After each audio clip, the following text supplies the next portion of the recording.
Hey there, boys and girls. In the last episode, we put a new frame rail in for better clearance. Now, the time has come to get started on our new suspension.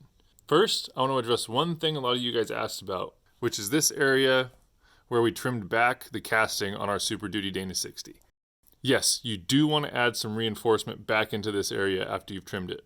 Ideally, you want to truss the axle to tie the tubes and the casting back together and make it stronger than it was before. I don't have space for a truss here because I'm trying to keep this project super low. So instead, I'm just going to weld the casting to the tube.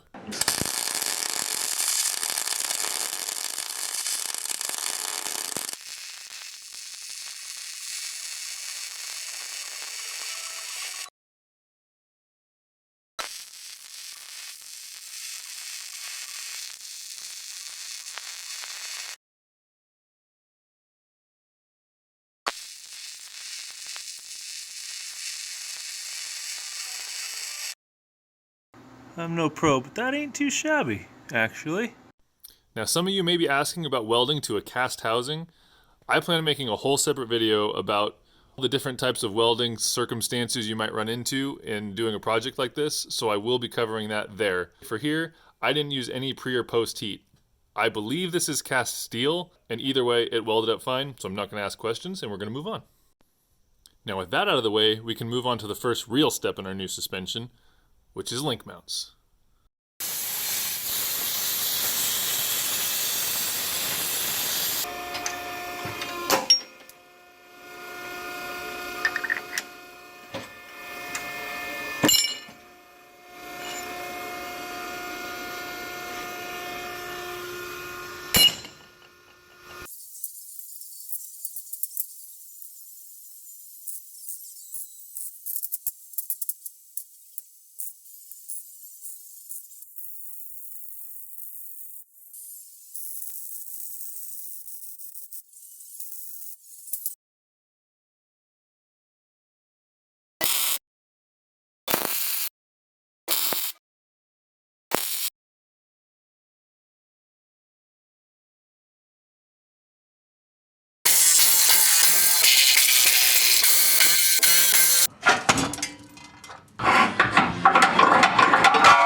Now what you see here is called trigger welding. Some people will say that because it's not a continuous bead, it'll never work and the truck's going to fall apart. Reality is, there is a time and a place for it. As I said, I'll be doing a whole video just about welding, and I'll go into it a lot further then. So, for all of you YouTube weld inspectors, watch that video first, then comment about how terrible I'm doing all of this. For my links, I'm going to be using this 2-inch quarter wall DOM tube. This will be my lower links. This stuff's not cheap. It's however much it is a foot. So I really don't want to screw up my lengths when I'm figuring out this suspension. So we're not going to use that. That is what we'll use to build our links. That is way cheaper. As you can see,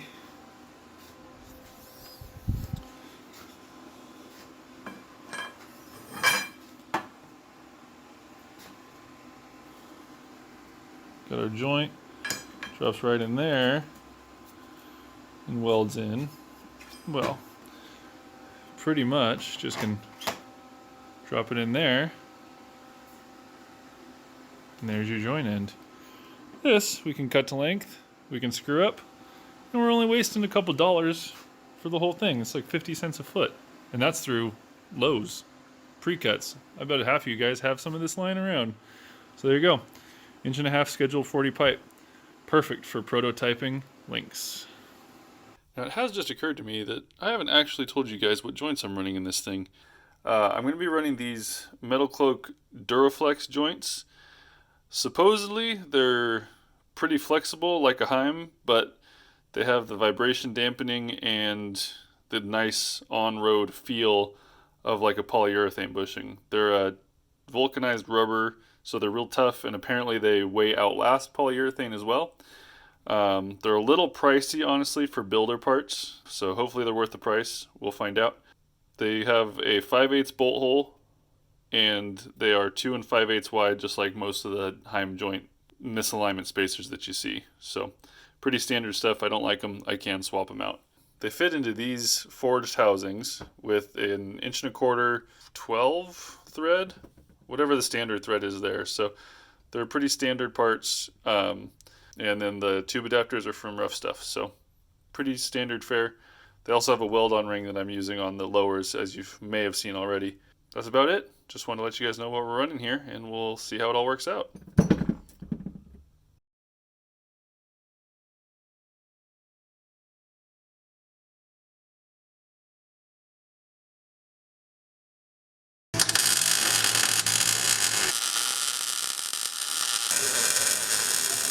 Alright, so we're trying to match the location of this link bracket over onto the other side there.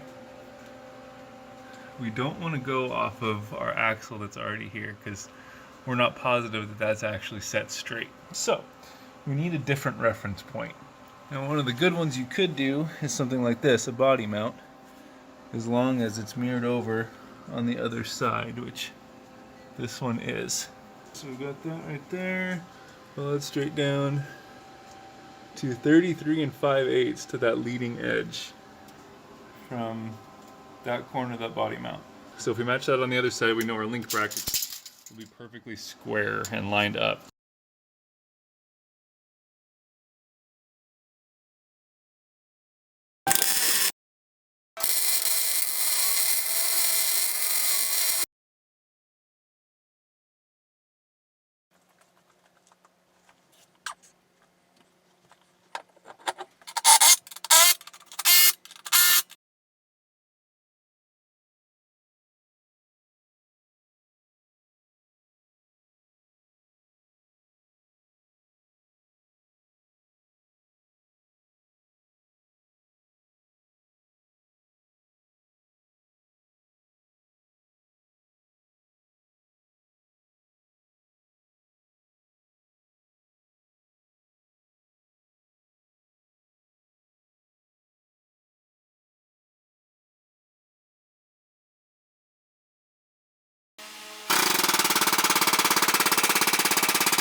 Not even hot.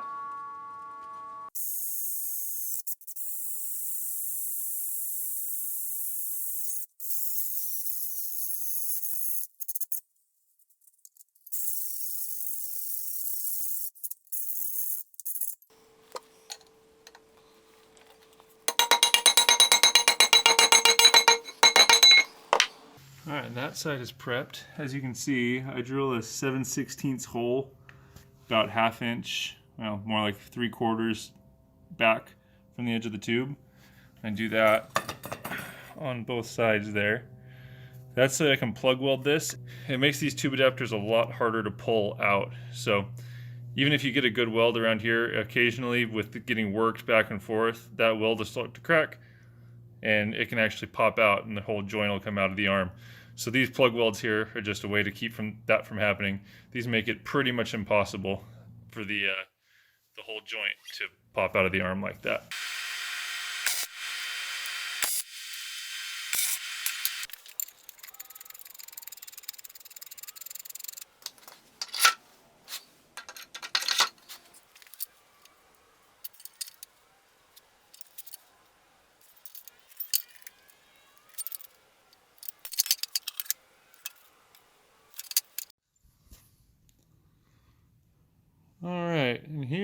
the layout for the lower. You can see it's just a piece of plywood. Drilled through it with a 5/8 bit, stuck the bolts in from the back side, and now that holds that joint where it needs to be, and we're able to measure off the 34.5 that our PVC lower told us we need to go to. I'm sorry, 32.5 that the PVC lower told us to go to.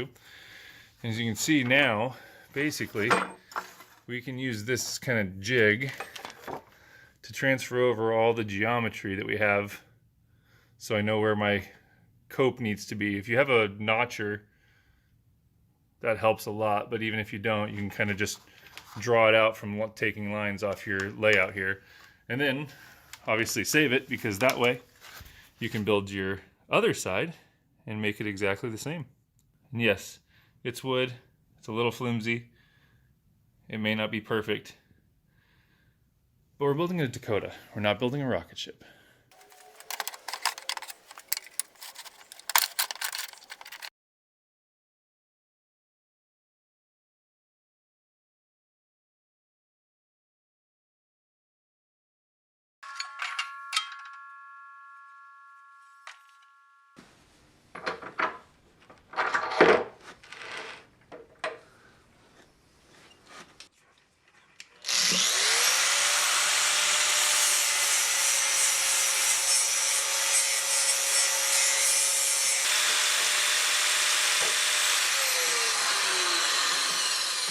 Once you've got the rough cope in with the chop saw, it's just a matter of using the old angle grinder and hand fitting it till you get a good fit. And I'm no pro, but I can weld that gap. All right, final fit up before we weld this thing in for good. You see we're tacked up there. Oh, beautiful. A little over, yeah, right about 1.5 fingers, but still fit my hand through there, so that's plenty.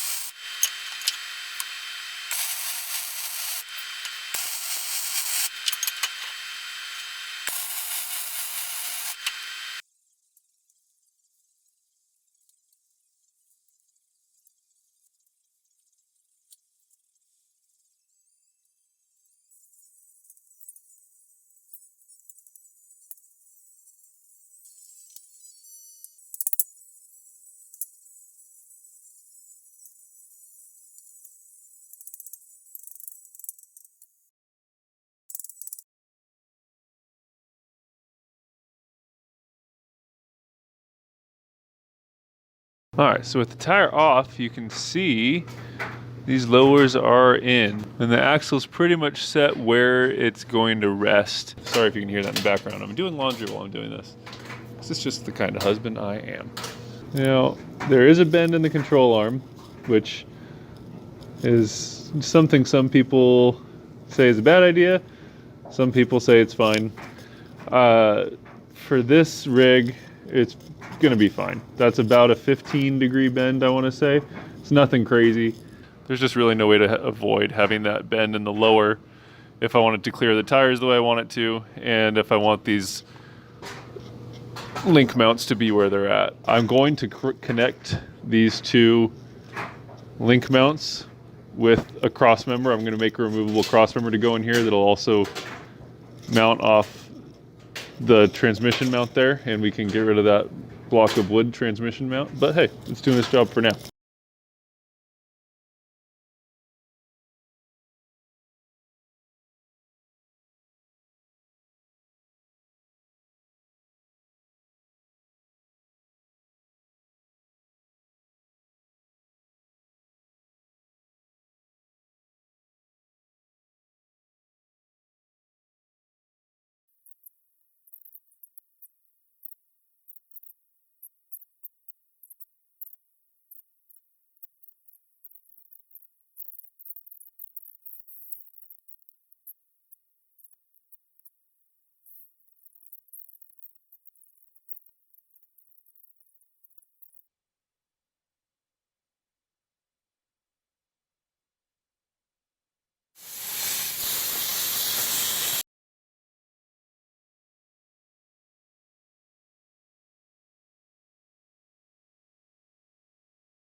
with our lower links in, we can now deal with the uppers. To save space, and because I don't like 3 links for street-driven trucks, I'm going to be using radius arms.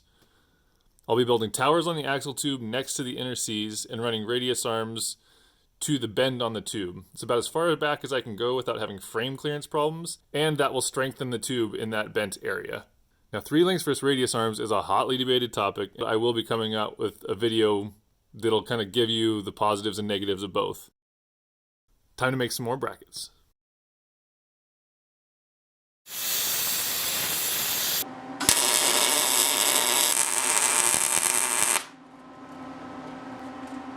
Well, I should take this joint out of here before I start cooking the rubber. It's getting hot already.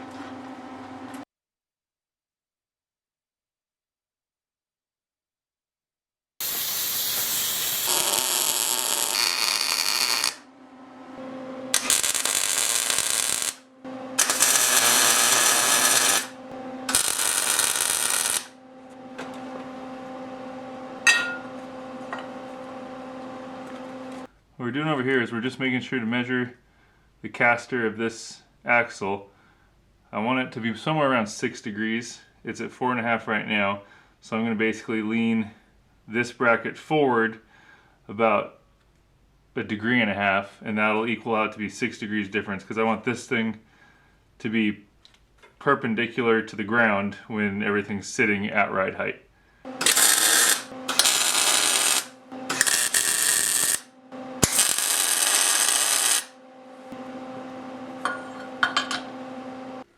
We are looking at right about 7.5 inches of tube there up to each jam nut. So 7.5 inches is our target. Let's go ahead and make it.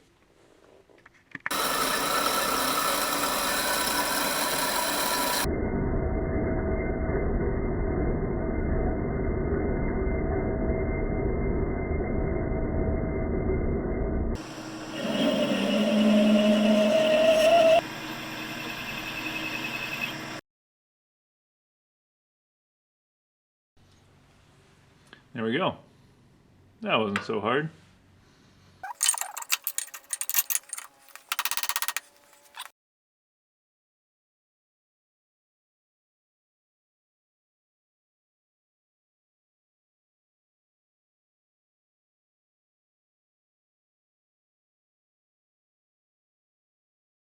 The other nice thing about having a double adjuster like this is, as you can see, our caster angle is only 4.1 degrees. That's not enough. So let's just spin this thing out. We'll start to see that pull it back. And there you go. Now we have a nice easy caster adjustment. And once I get this side dialed in, I'll just make the other side match and we'll be good to go. So you go from like 6 degrees probably. All right, I need to loosen the other side because it's getting a little tight now. So I'll go even it out and then come back and finish that one.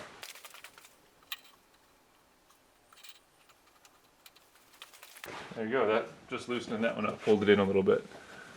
So we're pretty loose there. 6.2, I'll leave it there for now. We'll see how that works. This whole thing has to be taken apart and fully welded before I drive it anyway, but at least it gets it in the ballpark of where I want it to be. Now that's it for our radius arms. There is one piece to the puzzle that's missing here, and that is our track bar. Now, to prevent things like death wobble and bump steer, your track bar and your steering drag link have to play nice with each other. So I'm going to save all that for its own separate video because it is a lot to get into, and we'll call it here for now. Thanks for watching, guys. I'll see you next time.